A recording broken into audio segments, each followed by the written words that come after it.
دور جدید کے بے شمار گناہ ہو گئے ہیں، اور ایسے گناہ ہو گئے ہیں کہ جس کی وجہ سے آدمی کے ایمان کی قوت، اس کی روحانیت، اس کی نورانیت اتنی کمزور پڑ جاتی ہے۔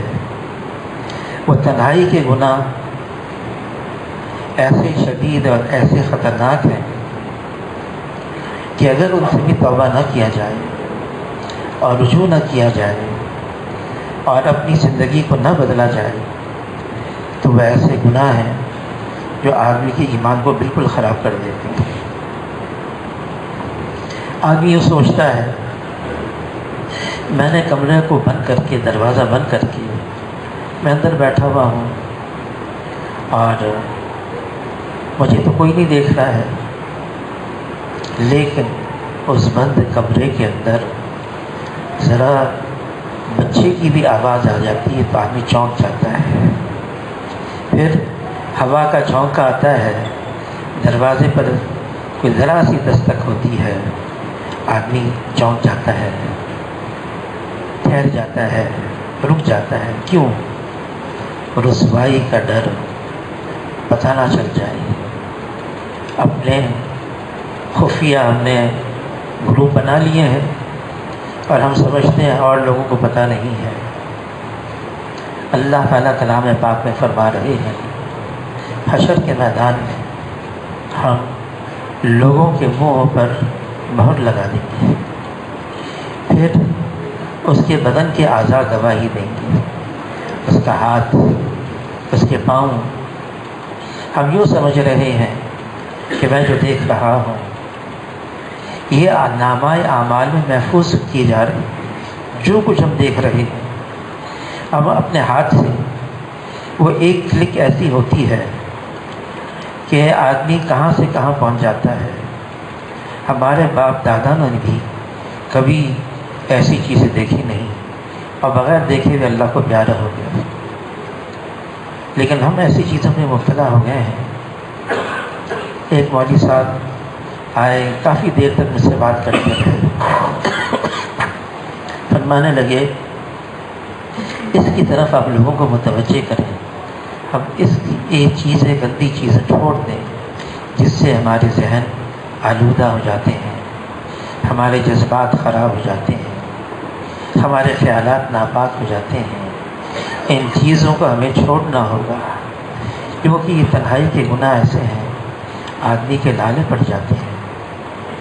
حضور صلی اللہ علیہ وسلم نے وہ تعلیمات ہمیں بتائی ہیں جس کے ذریعے سے ہم اللہ کی طرف متوجہ رہیں۔ رجوع الی اللہ، اللہ کی طرف متوجہ رہنا، ہر اس چیز سے اپنے آپ کو بچا کے رکھیں جو میرے اور اللہ کے درمیان حائل ہو جائے۔ مجھے اللہ سے ہٹا دیں، اللہ کے تعلق سے ہٹا دیں۔ ہر اس چیز سے بچنا ہے، اپنے آپ کو بچانا ہے۔ صرف بچانا نہیں بلکہ اوروں کو بھی بچانا ہے، خود بچنا ہے، اوروں کو بھی بچانا ہے۔ حضور صلی اللہ علیہ وسلم کی دعاؤں میں ایک دعا ہے، اے اللہ میرا باطن میرے ظاہر سے اچھا کر دے۔ ہم ظاہری اعتبار سے مسجد میں آتے ہیں، نماز پڑھتے ہیں، قرآن کی تلاوت بھی کرتے ہیں، ہم بہت سے اعمال بھی کرتے ہیں ظاہری اعتبار سے، لیکن کیا واقعی ہمارا باطن بھی ایسا ہے؟ کیا میرے دل کے اندر میری کیفیت ایسی ہے، گندگی سے پاک اور صاف ہوں میں؟ اگر ایسا نہیں ہے ہمیں اس رخ پر بھی محنت کرنی ہوگی۔ بہت سارے باطنی گناہ ایسے ہیں، باطنی گناہ جس کی وجہ سے آدمی بہت ساری خیروں سے محروم ہو جاتا ہے۔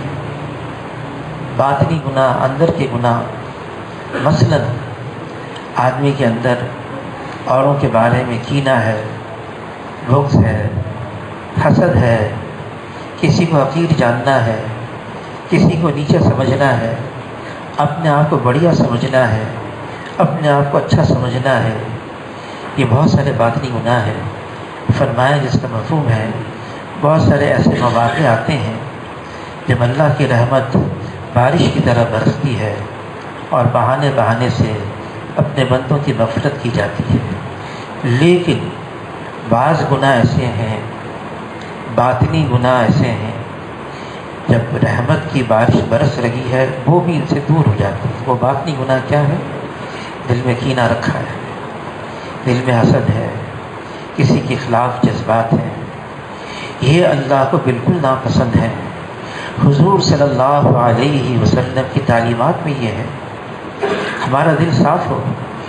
حضور صلی اللہ علیہ وسلم نے خبر کی، مجلس لگی ہوئی ہے، دیکھو ایک صاحب یہاں سے داخل ہوں گے، مسجد کے راستے سے داخل ہوں گے اور وہ جنتی ہے۔ تھوڑی دیر میں دیکھا ایک صاحب وضو کا پانی ان کی داڑھی سے ٹپک رہا ہے اور ان کی جوتے، ان کی چپلیں بائیں ہاتھ میں ہیں، مسجد میں آیا۔ یہ صاحب جنہوں نے حضور صلی اللہ علیہ وسلم کے بارے میں ان صاحب کے لیے سنا، بڑی توجہ سے ان کو دیکھتے رہے، بہت غور سے دیکھتے رہے۔ مجلس برخاست ہوئی، ختم ہوئی، یہ صحابی اٹھے، ان کے پاس پہنچے اور پہنچنے کے بعد یوں کہا، میں آپ کا مہمان بننا چاہتا ہوں۔ اب اس زمانے کے اندر کسی کے یہاں مہمان آ جائے یہ بہت بڑی اللہ کی رحمت ہے۔ اللہ جس سے راضی ہو، اللہ اس کے پاس مہمان بھیجیں۔ صحابہ کرام انتظار کرتے تھے، کسی کے یہاں مہمان آتا ہے وہ اپنے مقدر کا رزق لے کر آتا ہے اور جب جاتا ہے گھر والوں کے سارے گناہوں کو ساتھ لے کر چلا جاتا ہے۔ کا ضرور مہمان بنے کا ضرور مہمان بنے، مہمان بن گئے۔ ایک دن، 2 دن، 3 دن، یہ صحابی فرمانے لگے، بات یہ ہے میں آپ کا مہمان اس لیے بنا تھا، میں نے اللہ کے رسول سے آپ کے بارے میں سنا، آپ جنتی ہیں، مجھے شوق ہوا، ایک جذبہ پیدا ہوا، وہ کون سا عمل آپ کے اندر ہے میں دیکھوں، یہ میرے اندر نہیں ہے کہ اللہ کے رسول آپ کے بارے میں فرما رہے ہم جنتی ہیں، تاکہ وہ عمل میں بھی کر لوں، میں بھی جنتی بن جاؤں۔ لیکن 3 دن کے اندر، دن بھی گزارا، رات بھی گزاری، مجھے کوئی ایسا الگ سا عمل نظر نہیں آیا۔ آپ کرتے ہیں میں نہیں کرتا، جو کرتے ہیں آپ وہ میں بھی کرتا ہوں، آپ ہی مجھے بتا دیں۔ تو وہ صحابی کہنے لگے کوئی ایسا خاص عمل نہیں، ہاں ایک بات ہے، جب میں رات کو سونے لگتا ہوں میں اپنے دل کو سب کی طرف سے صاف کر لیتا ہوں۔ تو یہ صحابی کہنے لگے واللہ یہی وہ عمل ہے کہ اللہ کے رسول نے کہ آپ کے بارے میں فرمایا جنتی ہے، اپنا دل ہر ایک کی طرف سے صاف رکھے۔ یہ وہ عمل ہے جس سے آدمی جنت میں پہنچ جاتا ہے۔ حضور صلی اللہ علیہ وسلم نے کبھی بھی کسی مخاطب کی دل آزاری نہیں کی، اس کی اہانت نہیں کی، جس سے بات کرتے اس کی طرف پوری طور سے متوجہ ہو جاتے ہیں، صرف کنکھیوں سے نہیں دیکھتے، نہیں، پورا جسم اس کی طرف موڑ لیتے ہیں، اس کا پورا اکرام کرتے ہیں، اس کی طرف متوجہ ہو جاتے ہیں، اس کی بات کو پوری توجہ سے سنتے ہیں۔ جب اس کی بات ختم ہو جاتی پھر حضور صلی اللہ علیہ وسلم اپنی بات فرماتے تھے، کسی کی بات کاٹتے نہیں تھے۔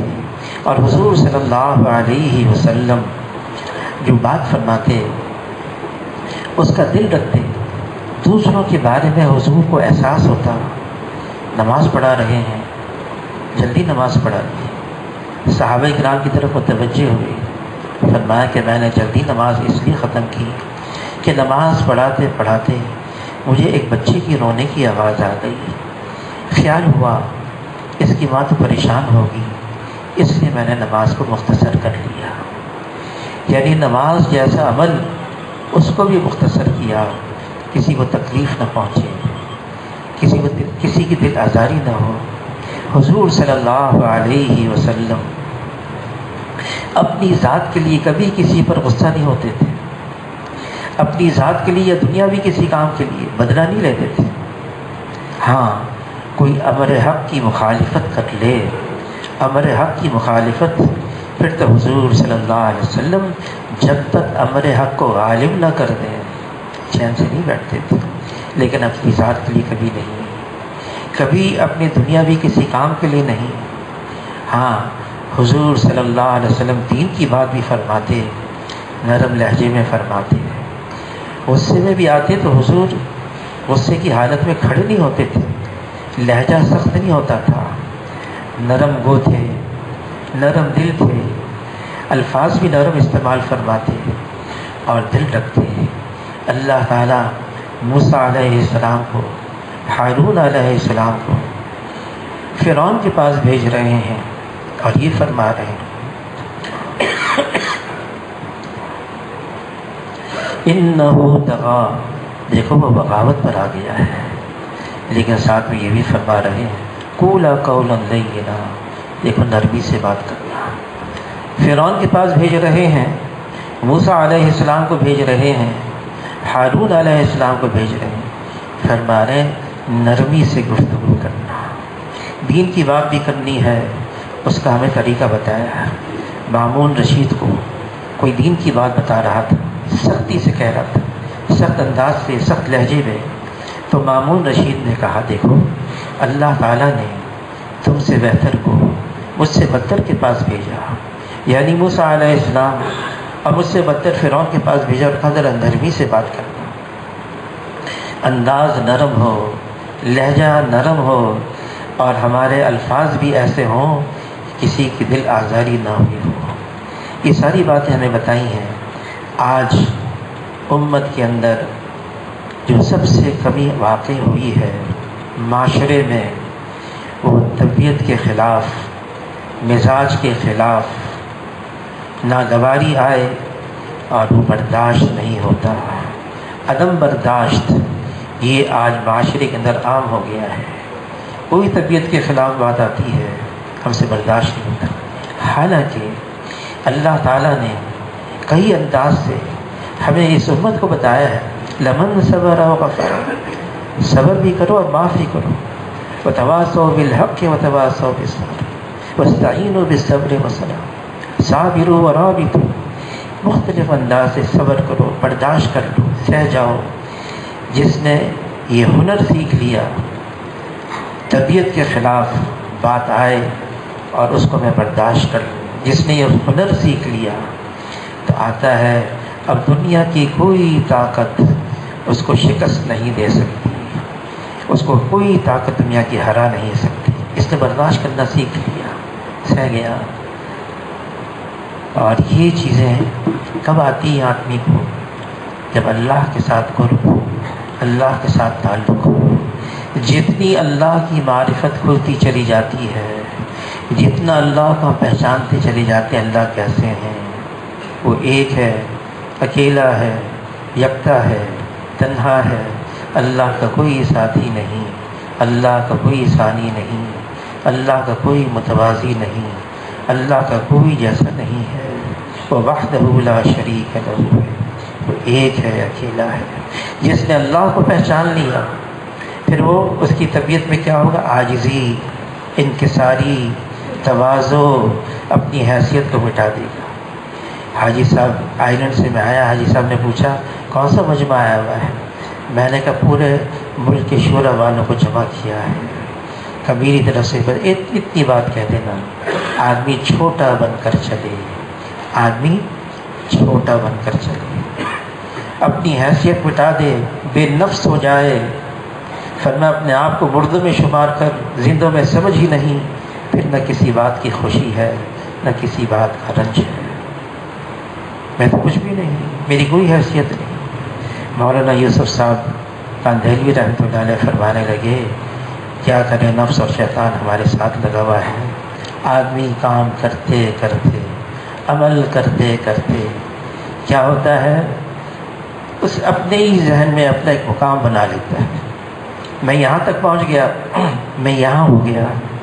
پھر کیا ہوتا ہے، وہ متوقع ہوتا ہے میرے اطراف جتنے لوگ ہیں، جو میں نے اپنے ذہن میں اپنا مقام بنایا ہے، لوگ میرے ساتھ ویسا معاملہ کریں، اور ویسا معاملہ نہیں ہوتا، یہ ٹوٹتا ہے، یہ جھگڑتا ہے، یہ لڑتا ہے۔ پھر کیا ہوتا ہے؟ فرمایا کہ یہ اللہ کے یہاں مردود ہو جاتا ہے۔ حاجی مہاجر امداد اللہ مکی رحمۃ اللہ علیہ فرماتے ہیں اتفاق کی بنیاد تواضع، انکساری، اپنی حیثیت کو مٹانا ہے، اور فرمایا افتراق کی بنیاد، آپس میں لڑائی جھگڑے کی بنیاد وہ تکبر ہے، بڑائی ہے، اپنے آپ کو سمجھنا ہے۔ جتنا اللہ سے دوری پیدا ہوتی جائے گی یہ ساری چیزیں پیدا ہوتی ہیں، اور اللہ کا قرب نصیب ہو جائے اس کے لیے ضروری نہیں ہے۔